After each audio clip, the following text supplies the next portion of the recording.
başlarımızın tacı olan qəhrəman atalarındanıq. Valla belə atalarına bugün bir yerdə oturmaq hər bir adama qismət olmur. Bax, övladların vətən uğrunda qurban versələr, bugün də yenə başlarını dik tutaraq tək vətən sağ olsun deyən qəhrəman atalardır.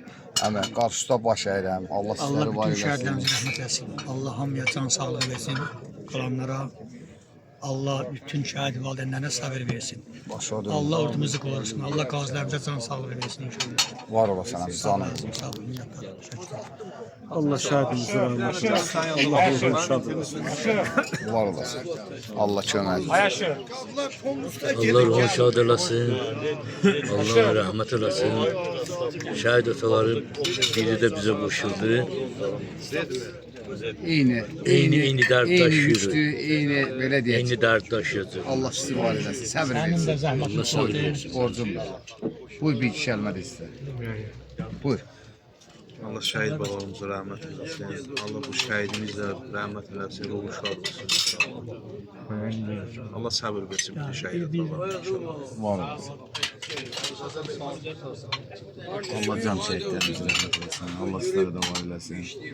Allah qalanlarımıza can sağlığı. Bütün şehitlerimizə rəhmət eləsin, ruhları şad olsun, qalanlara can sağlığı versin, Allah onlara səbir versin, var olsun. Təşəkkür ederim. Bütün dəyərli qəhrəman atalardır. Allah bunlara can sağlığı versin. Bunların qarşısında baş verirəm. Bir kəlmə də desin.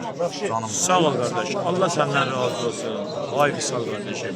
Yenə də sən gəlirsən, axtarırsan, şəhid məclislərində iştirak edirsən, şəhidləri yad edirsən. Allah sənə uzun ömür, can sağlığı versin. Allah sana bütün cəm şəhid balalarımızı ruhun şad eləsin. Var ol. Kərbəla şəhidlərlə Allah məşhur etsin. Hamısını onlardan ayrı salmasın. Biz öz balalarımızdan fəxr edirik. Fəxr edirik bəli. Bizim balalarımız şəhid. Qarşıda baş verirəm. Sağ olun. Allah razı olsun. Bəli, Allah cəmi şəhidlərimizə rəhmət eləsin. Allah qazilərimizə can sağlığı versin. Misal qardaş, həqiqətən də harda şəhid məclisi var, səni ancaq burada görürük. Allah sənə can sağlığı versin. Allah səni bizə şəhid atalarında sənə çox Var olasın. Sağ ol. Çox sağ ol. Allah razı olsun. Şahan əmi. Ay Şahan. Malcan. Madem. Gəlin qardaş, gəlin hara. Yox, siz çəkin. Mənim çağırmadılar qardaş. Çağırmayan yerə getməz. Mən özüm gələcəm. Çəkin, şadlıqlara görüşək inşallah. Birim ona səbəb. Həm canım vurur. Həcəm. Kəlmə deyil. Boşa döndüm səni. Mən bir-iki kəlmə onu deyə bilərəm ki, Allah Azərbaycanımızı qorusun. Birinci növbədə şəhidlərimizə Allah rəhmət eləsin, cəmi şəhidlərimizə, bizlərə səbr versin. Həmişə belə möhkəm dayaq, fərqi yoxdur. Dünən şəhid olub, keçən il olub, 10 il bundan qabaq olur. Hamısı eynidir, bizim üçün birdir. Mənim canım da şəhidlərə qurban.